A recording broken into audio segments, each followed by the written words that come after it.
Welcome to the Rap Soul Podcast, where we dive deep into the world of music that moves our hearts and gets our feet tapping. This is the intersection of rap and soul music from the 80s, 90s, and 2000s. We appreciate you for listening. Share this podcast with a friend or family member who loves music as much as you do. The podcast is hosted by 12 Kyle. Next up, the Rap Soul Podcast. Welcome to another edition of the Rap Soul Podcast. I am your boy, 12 Kyle. If you found this episode because someone wrote it on the back of the school bus, welcome and thank you. If you found this episode because someone wrote it in your Trapper Keep, welcome and thank you. And if you found this episode because they said, if you want to have a good time, check this podcast out, welcome and thank you. Again, this is the Rap Soul Podcast. This is the intersection of hip-hop, rap, soul, R&B from artists from the 80s, the 90s, and the 2000s. This is the best music podcast that you've never heard until right now. And what I want to talk about on this episode is, this is what we've done on the flagship station, the 12 Kyle podcast. It's something called the Versus Series. It's where you take an artist and you compare and contrast two of their albums. And in this case, we have chosen a very, very special artist, an artist that I love, an artist that is near and dear to my heart. And it is Erykah Badu and her first two albums, Baduizm and Mama's Gun. And we got a special guest in the building. She is no stranger to the show, fellow podcaster herself, the host of the I Can Talk About This All Day podcast. My homegirl, Britt, is in the building. Britt, what up? What's up? Look, that's a long-winded intro. I know, right? That's a long-winded intro, man. Hey, I gotta figure out how to cut it down. But this is new over here, so we kind of working out the kinks. And you use it every time, and then you just shoot right on it. There you go. See? You go. I'm working on it. It's good though. I like the trap. Yeah, welcome to the Rap Soul Podcast. It's your first time here on the Rap Soul Podcast. But what we're doing something that we've done before. Again, this is the Versus Series. We have talked about this, and we said we were going to do it. Erykah Badu, her two albums, the first album, Baduizm, and her second album, Mama's Gun. So we've been talking about this for a while. How do you feel about talking about these two albums? I say this with every time we do a versus. I feel like I'm going to be biased, and I really try to. Both good albums, though. Definitely, especially that first one. It took me back into a time, but I do feel it is going to be a little challenging, though. Well, that's what it's supposed to be. And for those of you scoring at home and listening, the way we do it is we don't just go off the top of our head. What we've done is we've separated the album and how we break these two albums down, and it's on the criteria. Now, the criteria are as follows. Coherence, that's one piece. Oftentimes there's a theme, something an artist is going through. Occasionally, it'll produce a concept album, but not necessarily the rule. And sometimes the emotion is so strong in the album that it gives us certain things that we go off of. Great albums do this consistently. So coherence is one. The other, obviously, is impact. Impact is another thing that we use to measure these albums. And we're going to rank them from 1 to 5 on each of these categories. Impact might not always means that an album might not always receive critical acclaim. But the repercussions and influence of the album can be felt for years and years after it has been released. The replayability. There has to be enough quality songs to make subsequent visits worthwhile for your listening pleasure. Obviously, the next category would be lyrics. How does the artist sound with their words? Do the words ring in your ear and have memory? And last but not least, the production. How does the album sound phonically? How well was it produced and sequenced? So with that said, let's get into it, Brent. Baduizm versus Mama's Gun. Now, for those of you scoring at home, Baduizm dropped February 11th, 1997. Again, it was Erykah Badu's first studio album. The singles that were released: On and On, Next Lifetime, Other Side of the Game, and Apple Tree. Subsequently, she released album number 2, Mama's Gun, on November 21st, 2000. And wow, this album, it didn't feel like it's been since 2000. But the following single she released was Bag Lady, Didn't You Know, and Clever. Like I said, we didn't, as far as the criteria, we don't talk about how many albums that were sold, how many streams they had, how many Grammys they won, or anything like that. Is just about the criteria that we laid out. So with that being said, let's get into it, Britt. First album, we'll go with Baduizm, Coherence. If you're rating it from a standpoint of 1 to 5, what number would you give Baduizm? Well, I've changed this one a couple times, but I'm giving it a child type of answer. I'm giving it a 3.5 for Coherence. Okay. Because Coherence, we're talking about a theme. Mm-hmm. And when you go for a theme, it's like, do the songs kind of talk about the same thing? Or are they in the same, category? And I feel like Baduizm was a little bit of this, a little bit of that. She had some love, she had some breakup, she had some philosophical, like it's just a little bit of this and that. So I don't really sense too much of a theme overall. So that's why I give it a 3.5. Okay. I had to give it a 4. I think this album, and sometimes these albums, it really depends on where you are and where you get hit in your life when they come out. Yep. I was outside when this album came out, and it was just such such a pleasure to listen to. So yeah, I love the theme of it. And for me, Badu kind of came out of nowhere. Like I don't know that I'd have even heard of her before this album came out. So she was really like a breath of fresh air, literally and figuratively. So yeah, I gave it a 4. Now when we talk about impact is something that, is very hard to measure, because what impacted one may not impact the other. But your overall thoughts, how do you score this album as far as impact is concerned? Okay. Impact for Baduizm, I gave a 5. Because it really embraced neo soul, especially around that time in 97. Because that's when D'Angelo, Brown Sugar was kind of there, and the few others that were popular around that time. But I think Brown Sugar might have came out before then. Yeah, it did. Brown Sugar came out in 95, I think. Yeah. Yeah. But to have a female do it, have a woman do it, and she even talked about, womanhood and all that. So I feel like it gave more of an impact on the woman neo soul. Because after that, I should have did a little more research on that. Jill Scott, and then, Jill Scott, Lauryn Hill. But they all started, and even if they were out then, they became popular kind of after this, after Erykah Badu came out with Baduizm. So I gave it a 5. Okay.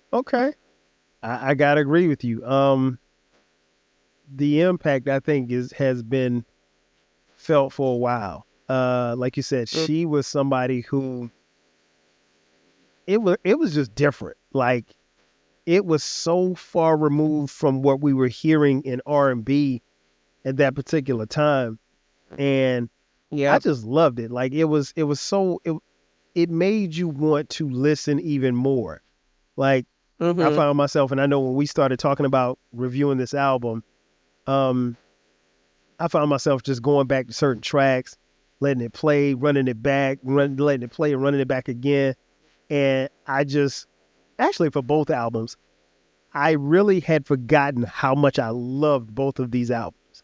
Because I still play them, but I don't play them as much as I probably should. But I'm starting to play them now more than ever. But Impact, I'm definitely giving this a 5 as well.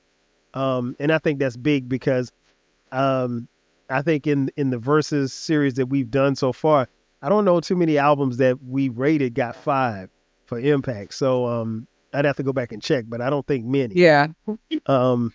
So that's saying I a think lot. you didn't. Yeah, Michael Yeah, Jackson, I think he did. we had one or two. Or Yeah. one of us did, but I don't think we agreed on it. No, not at all.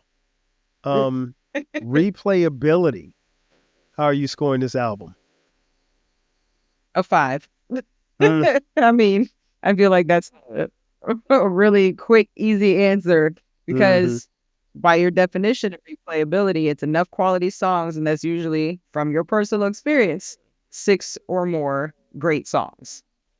And I feel like she's got that. I mean, you have On and On, Apple Tree, Other Side of the Game, Next Lifetime, heck, certainly. And then really, okay, I might have cheated with this. So my Okay. favorite actually is the live album. Really? The live version of this album. Oh my Mhm. God. I love the live version.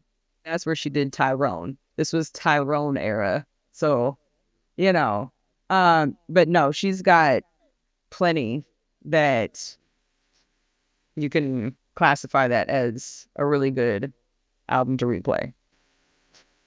So No doubt, 5 no for me. doubt. Yeah, it's without it goes without saying I'm giving this a 5 as well. Like I said, I really, when we started talking about it and I started going back and listening, I found myself just listening to different and hearing, and I think that's one of the great things about music is when you go back and you hear it again and you hear something different. And maybe you hear something that you didn't hear, the third or fourth time that you heard it. Or maybe you hear something different that you didn't hear when you heard it an hour ago. Maybe a snare, it may be a voice, it could be anything. But yeah, I got to give this a 5 because since we talked about reviewing these, it's been back in my rotation. So both albums have been back in my rotation. And I think, one of the things I always say about great albums, at least for me, particularly when you got a great artist, like I kind of do with these two albums, like what I do with the aforementioned D'Angelo. I listen to both. Like there's never a time where I don't if I listen to Baduizm, I'm listening to Mama's Gun. If I listen to Mama's Gun, I'm listening to Baduizm. Same for Brown Sugar and Voodoo. Yep. So yeah, it's 5 for me as well. Lyrics. What you got on lyrics? We do 5 like that. Yeah, I know. Yeah, 5s. I don't hand out 5s. No, you don't. I don't hand out 5s. But yeah, this. My favorite. You mentioned your favorite. Man, it's hard. My favorite song on the album probably is "Other Side of the Game." Yeah, actually, I agree with that. Yeah. But you know what? It's tied between Next Lifetime and Other Side of the Game. I like those two a lot. You know what? Let me scratch that. It's Next Lifetime. I just thought about it. Yeah, it's next. Because I remember and I think probably it's Next Lifetime because I remember how and where I was when I heard it for the first couple of times I heard it, and it was just the story that was being told, and she's telling them like, look, we can't be together, that type of thing. Yeah, I would say Next Lifetime, and then Other Side of the Game is a close second, very close second. But I just love the live version of the whole entire album. I gotta go back and listen. It's funny. I didn't in my research. I didn't go back and listen to the live. I haven't heard the live in a minute. I love the live version. That's probably my favorite live album. Really? Probably. Over Prince? See, I never count Prince live albums. Okay. I don't. It's not fair. It's not fair to me put Prince in any because of course it's gonna be number one. Yeah, but Prince Prince is in his own category. Yeah, he really is. In his own category. So if you cut out Prince, the live version of this is my favorite. Okay. So lyrics. Yep. What you got on lyrics? I'm giving it a 5. Wow. Because by your definition, How does Mm-hmm. the artist sound with their words? Does it ring in your ears, like in your memory? And it does. I Mm-hmm. mean, who doesn't either quote on and on or uh okay, I'm cheating when I say Tyrone, but really, Right. you know, it probably just didn't make this version of the album, that's all. Mm-hmm. But I mean, next lifetime, like all these things, Apple Tree, like they just it clicks. I'll sing it without having heard the song in a while. I'll just wake up one day and be like, oh, and start saying stuff from Apple Tree just Mm-hmm. randomly throughout the day. But and actually, it's funny because I do quote certainly a lot. Of course. Like, because she says certainly not me. I say that all the time. Like I'll start singing it how she sings it. Thinking Yes. certainly not me. Mm-hmm. Um, so yeah, I'm giving that 5. Yeah, this one was tough for me.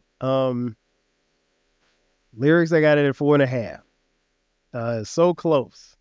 If you So give close. if you give Mama 5, I'm gonna lose it. If you give it a 5 in the lyrics, I'm gonna lose it. But go ahead, 4.5. Well, we hadn't gotten it yet. But yeah, 4.5. Um, I think this one, like you said, it is they're just songs that I just know, like when those parts come on, like yeah, I remember you even hearing like Four Leaf Clover for the first time, and that's a remake. And so it was a song that I Mhm, heard when I was a kid with Atlantic Star. And I think mhm. yeah, it was Atlantic Star, not Midnight Star, Atlantic Star. Um and so like, you just I I love it. I love it. So lyrics wise, I had to give it 4.5. It was close to a 5, very close. Um what about production? Production. Production. Can I? I'm generous with the 5s on this one because this one's also getting a 5. And the Okay. reason why production is as the album sound is how is it produced and sequenced. And I feel like it flows perfectly from the intro back when they did intros and little skits in between and whatnot. It all flowed. And when you listen to it, it just goes into the next one. Mhm. I don't feel like at any point where I go, oh, okay, I really wish I didn't hear. Like we talked about it with the off the wall one. If you could put this one here instead, and I'd rather hear Right. this one at the end. I don't feel like that at all Right. with this album. Um, and the way it's put together, I feel like I'm at like a jazz lounge or something, just listening to the band play and listening to her sing. Mhm. Like it just flows all together. So it got a 5. Yeah, I gotta agree. I gotta agree. It's a 5 for me too. I think production wise, I mean, and it was produced by several different producers. I know the legendary Bob Power was a producer on here. Uh, Chinua, Jawborn, Jamal, Ike Lee the second, of course, Erica Badu, The Roots, James Poyser, Richard Nichols, Tone the Backbone, Robert Bradford, amongst others. Um, these are some heavy hitters in the producer world, and I mean this album is it's really interesting because it gets pegged as neo soul, but it's R&B, it's jazz, Mm-hmm. there's a little hip hop mix in there, it's a little bit of Yep. everything. So production wise, I couldn't, I had to give it a 5. I couldn't change Mm-hmm. it. So like I wrote Yep. down 5 initially, and then I came back and I was like, do I keep it at 5? I'm like, yeah, I got to keep it at a 5. Um, Mm-hmm. okay, so we have completed Baduizm. So I'm I'm impressed with your interested. 5s. What's that? I said I'm What'd you say? impressed with your 5s on that. I mean, again, I absolutely love this album. Um, I love I Badu, could but I tell. love this album. So so yeah, and I'm stingy with the 5. So um, Yes, you are. uh, but I tell you what, folks, we got time. We're gonna take a quick commercial break. And on the other side of the break, we're going to break down Mama's Gun. And we're going to see which one of us gives it how many fives they get or how many fours she gets. Or even better, we're going to tally it up at the end, and that'll be the telltale as to which one we think was the better album. Sit tight, we'll be back in just a second. Are you feeling nostalgic for the golden eras of rap and soul music? If so, tune in to the Rap Soul Podcast. We are your weekly journey through the 80s, 90s, and 2000s, spotlighting the music and the hidden gems that shaped the soundtrack of our lives. From the powerful beats to the soulful melodies, we bring you the best of the past with fresh insights and stories. Rediscover the music that defined a generation. Subscribe to the Rap Soul Podcast and enjoy the vibes. And just like that, we are back. Thanks again, ladies and gentlemen, for checking out the Rap Soul Podcast. This is the intersection of rap and soul music, hip hop and R&B from the 80s, 90s, and the 2000s. I am your host, 12 Kyle. I got my homegirl Britt in the building, and we are breaking down the Versus series. This episode is Versus, Baduizm versus Mama's Gun. Now, in the first half of the episode, we told you our thoughts on Erykah Badu's first album, Baduizm. Now we're going to talk about the second album, Mama's Gun. As I mentioned a little earlier, it was dropped November 21st, 2000. So with that being said, let's get into it, Britt. Coherence. How did you rank on a scale from 1 to 5, the coherence of this album? Well, like I said before, coherence is theme. Mm-hmm. I gave it a 4.5. Okay. I feel like the theme of it was breakup. And the album did come out after a breakup, but breakup, self-love, and wanting to love again is the vibe and everything I got from the whole entire album. Didn't get too much of the philosophical stuff like I got in the first album. This was more of your heart and getting put back together. So I gave it a 4.5. Okay. We are in agreement. I think the theme in this album is just what you just said, and I think it's more than anything else. I think what it taught me was, like, in the themes that she put together to make it coherent, she also made sure that she avoided what they call the sophomore slump. I don't know what she was going through. Mm-hmm. I mean, we obviously found out through the music, but what she went through personally to make this album.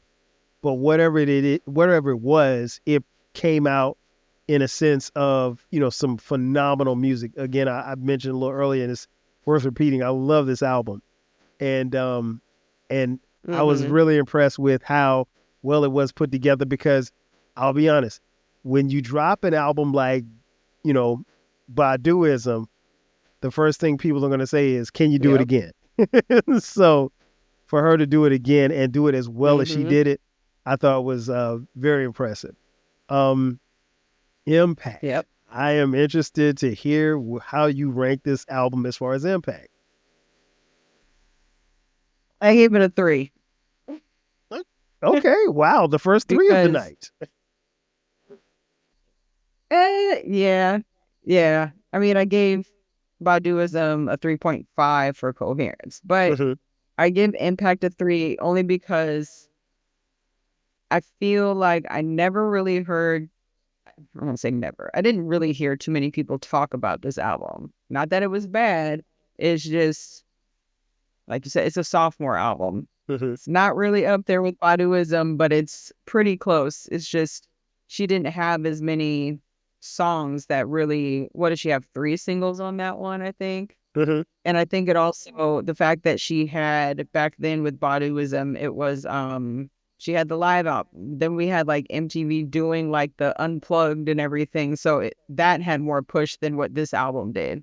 So I just don't feel like it put more of an impact. And around that time, I think like Jill Scott was more popular. Like there was other ones that were. It's like she set the tone, and then they just went ahead and like excelled past her when this one came out. My opinion. Okay, I can respect that. Now, I think if I'm not mistaken, Jill's debut album came out earlier in 2000. A phenomenal album as well.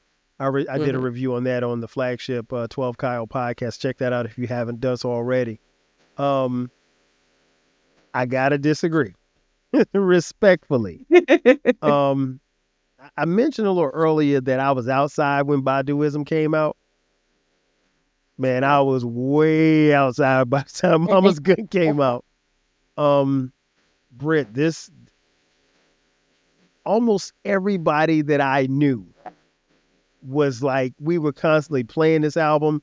We would go to parties, not necessarily clubs, but we would go to parties and car parties or just grown folk, just what the kids call kickbacks now, little house sets. You will always have Badu playing. This album was always playing.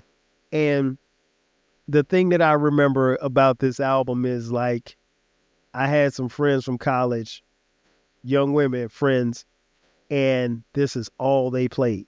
And this is all they talked about. We didn't, it's 2000, so we didn't have the group chat as far as texts were concerned, but this was constantly in our conversation. So Impact, I had to give it a 5.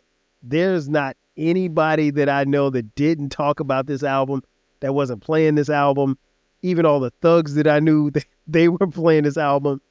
This album, for me and my peers, it was something that people played and talked about for not just when it came out, but like the subsequent years after. This was a big part of the neo soul push, I think.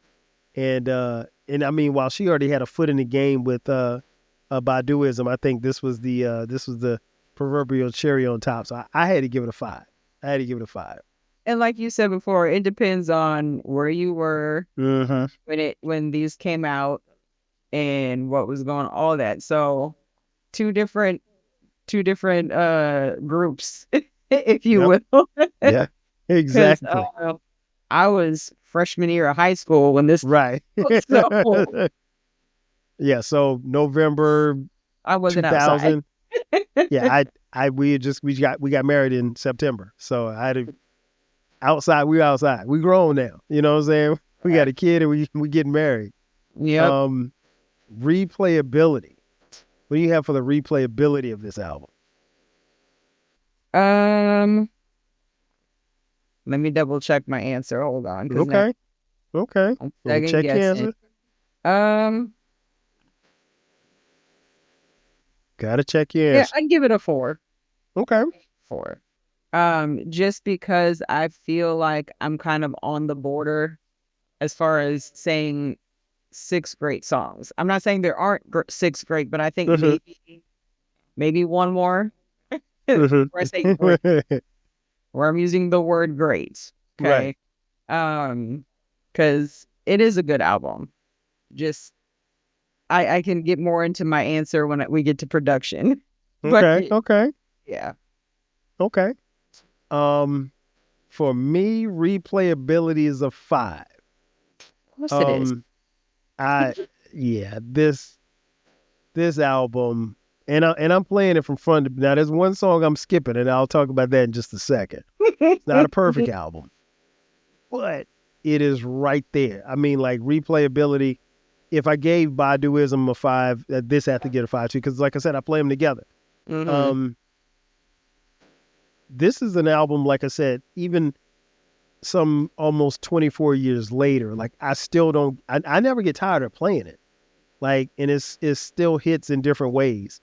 And I think that's a testament to, Erykah Badu and the people that put this album together. It is a phenomenal album. And, if I had to change something on it, I probably would make it a little shorter, because it's a 71-minute album. That's a long album for anybody. Yeah. But the flip side of it is, you could move a song here, change that. But the replay bit, 71 minutes, I'm still playing. So I can complain about the 71 minutes. There's the one track that I will skip. So it's less than 71 minutes, but yeah, I'm giving it 5.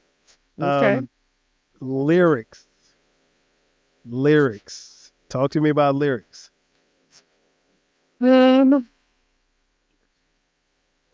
I feel like I'm giving lyrics a 4. Okay. Um, just because, like I said, with Baduizm, you got ones that just immediately go to your head. Like if I were to say it to anybody, almost anybody, they'd know. But with this one, I don't have too many that are like quotes that I could just say to somebody and they'll know what I'm talking about. Not too many. Like I said, different groups. Mm-hmm. Uh, and with this one for me, I think let's see, 1, 2. Yeah, probably only like 4 songs. I would I would probably say I relate to as far as lyrics. Okay. So Okay. it's still good. It's just Right. yeah, if we're talking about ringing in my ears. And I know it's a breakup one, like I mentioned before. Mm-hmm. Um I don't hear too much breakup though. Like when we talked about Mary J, and Mm-hmm. that was a heartbreak album, like Right. I can tell you what this is about, but I don't feel it, if that makes sense. So you don't feel it the same way. Yeah. No. Okay. That's fair. I mean, it has, it has its moments. Yeah. And I like her artistry with the words. I just don't, it's not 5 for me. Okay. You're gonna give it a 5. I it gets a 5. You know what? It probably would have gotten a 4, right? Mhm. But booty. Booty's a good one. Your booty might be bigger, but I still can pull your nigga. But I don't want him.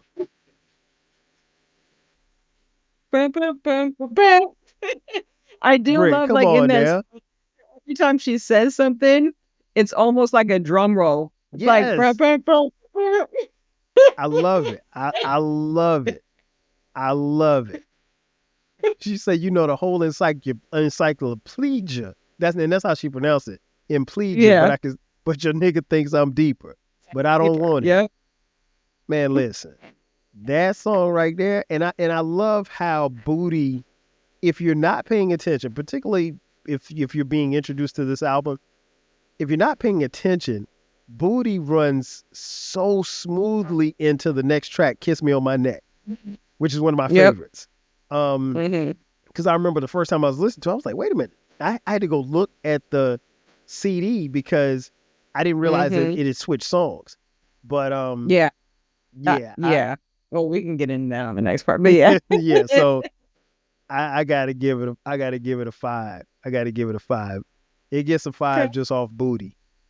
I mean, Booty was Booty a good was, one.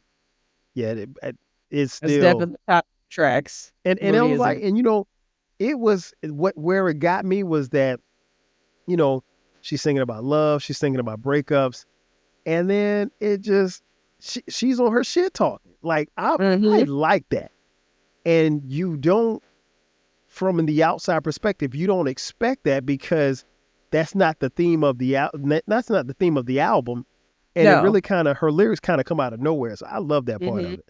But and what I so I said it's a breakup, reflecting on relationship, like self-love. It's all about that. And in a breakup, when you're trying to bounce back, um, and some people have had to deal with this where you've broken up. You're not Hmm. with the guy. You finally get to the point where you don't want them, and then they got somebody else, and that new person thinks that, oh, you want my man. No, Right. I don't want it. I don't want him. You No. had him. I don't Mm-hmm. want him. Yep. I don't want him. Yeah, Boo's a good one. So, and a lot of women can relate to that. I I don't think want Brick can relate to that too. I don't want I him. don't want. Hell no. That's Right. how the song is. Hell no. You and I have had conversations about that. Yeah, you don't want Mhm. him. You don't want him. Ooh. So where we at? Production? Production. I give it What a you got on 5. production? I give it a What'd you 5. say? 5 more production? Okay. Yep. Because, like you said, with Booty going into Kiss Me on My Neck, but if you listen to the whole album, it does that. Just like the first one. It just runs right into it. And I know I Mm-hmm. mentioned we did Sign of the Times. I Yes. love an album that it's got some of the same sounds and it just bounces right into the next one. And there's a lot of this album where I can't tell that a new song started because it just flows right into the next one. Um I You know what, I take back my 5 because I realized I forgot something. I didn't write Uh-oh. it down. It's getting a 4. Okay. So it does run right into the next one. Mm-hmm. However, I feel that I need some songs put in different places. Okay. That's fair. I feel like it slows down when I'm not ready for it to slow down, and it picks up when I'm not ready for it to pick up. There's the sounds itself in the songs, it leads into the next one. Mm-hmm. Literally just goes into the next one. But I would like it in a different order on some of them. Okay, so you So sequence that's it why, differently. yeah, so that's why I gave it a 4. Okay. Um, I do like this has kind of with production. I like that even though it's not really on there, I've looked and I can't find anything, but it's got throughout the album Robert Glasper vibes. Mm-hmm. But I don't see his name on anything, but No, especially in no, Green I don't Eyes. even know if Glasper was out back then.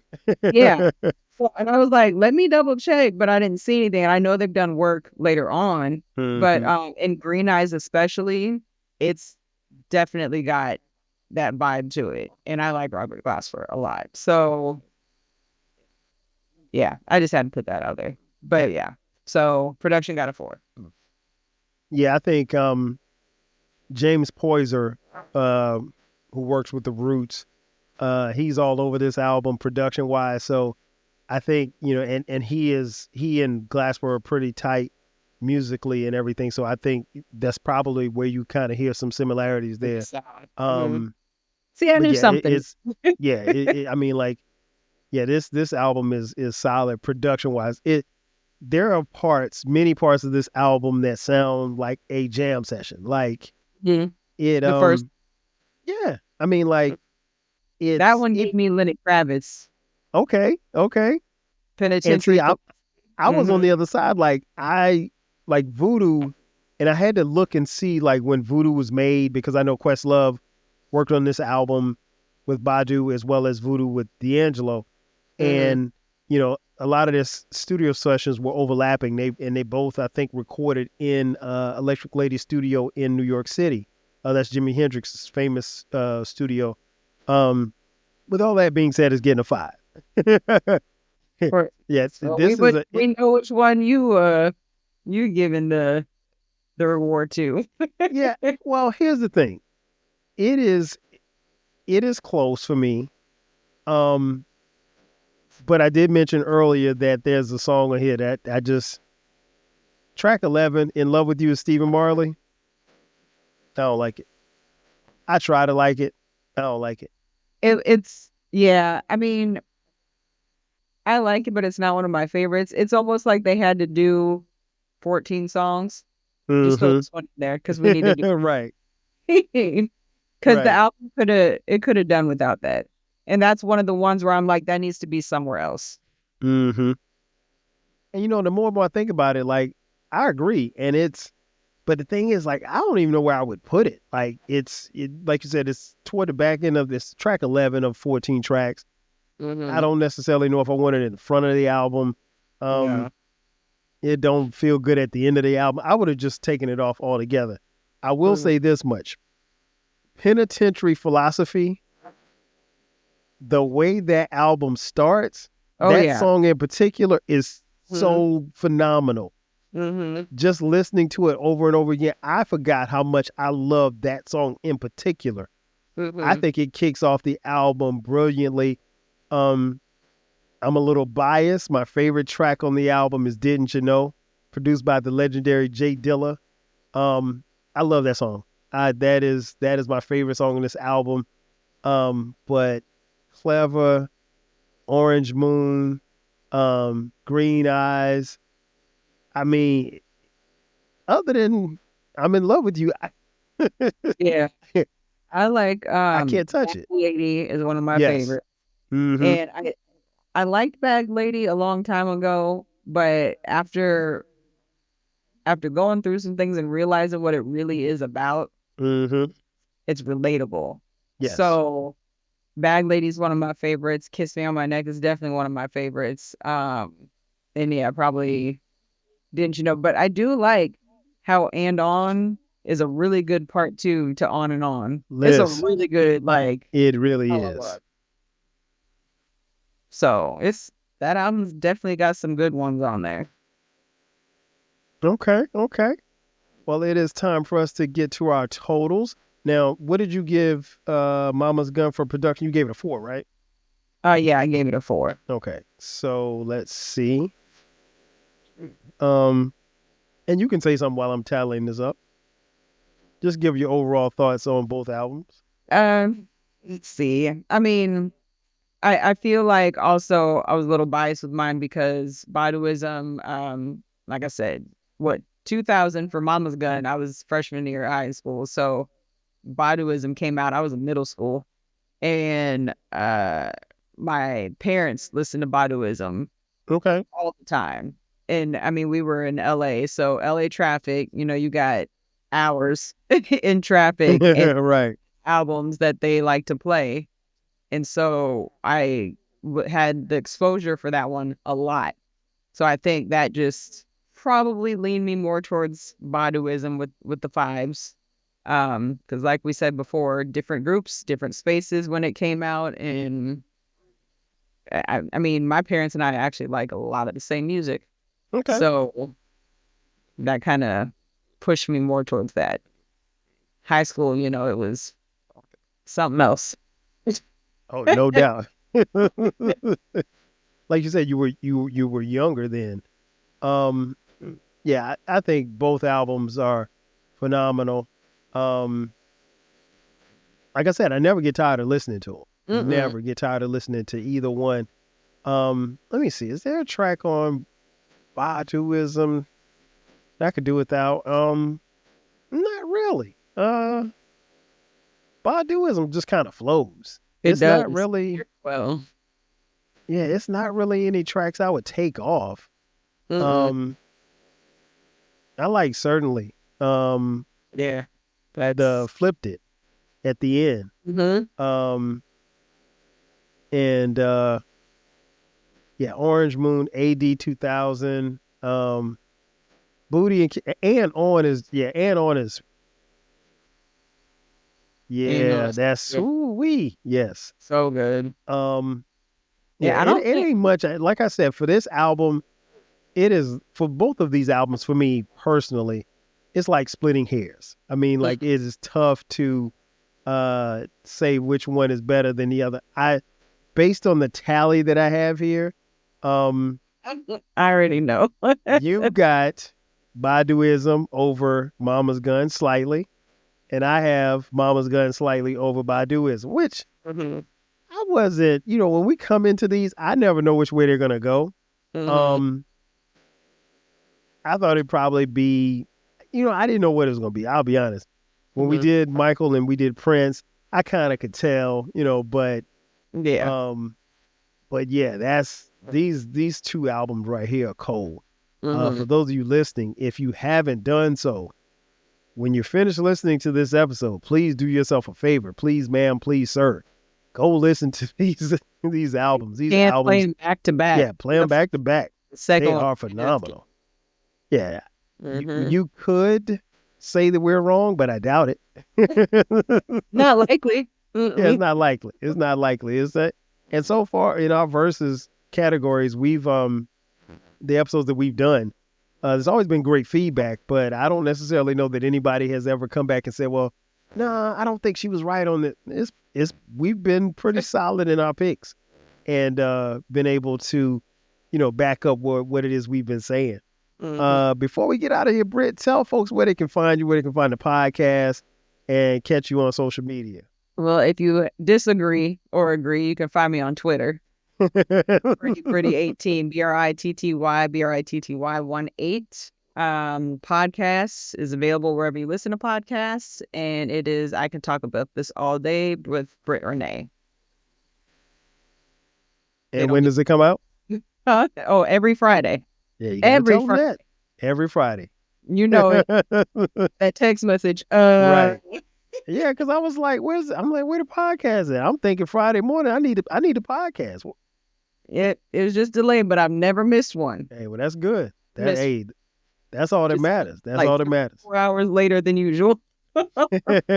Well, see, like I said, that means that the people who enjoy your podcast are waiting on it. That's what you want. So no problem. You guys have been listening long enough. First and foremost, let me thank you all for finding the Rap Soul podcast. This is a new venture for me. One of the reasons why I decided to do the Rap Soul podcast is because, people like Britt and my other friends have come on here, and I wanted a space where we could do just music and just music all the time. And so this has been a great thing for me, and I'm thoroughly enjoying it. So this episode and all of my episodes on the Rap Soul podcast, they drop every Monday at midnight. So subscribe. We're on YouTube. You can go there, leave comments, criticisms. I don't think there are many. And leave comments there. You can hit us up on social media, the Rap Soul podcast, across the board, Twitter, Facebook, Threads, what else? TikTok. So we're a little bit of everywhere. We're also on Reddit. If you'd like to continue this discussion, we can take it to the Reddit page. Just go to Reddit / the Rap Soul podcast. We can keep it talking about that there as well. And also the flagship podcast, the 12 Kyle podcast, that drops every Thursday and every Sunday at midnight. So you're getting 3 episodes from your boy every week. Tap in. And if you'd like to contribute financially, hit us up on Cash App, $TWELVEKYLE. Again, that's going to do it for us. So for my girl Britt, I am your boy 12 Kyle. We'll catch you guys next time. 5,000. Cheers. Thank you for listening. This concludes the episode. Be sure to subscribe to the Rap Soul podcast. You can find the podcast wherever you get your podcasts. Follow the podcast on social media. And feel free to continue this discussion on our Reddit page. More importantly, share this podcast with a friend or family member who loves music as much as you do. Until next time, 5,000.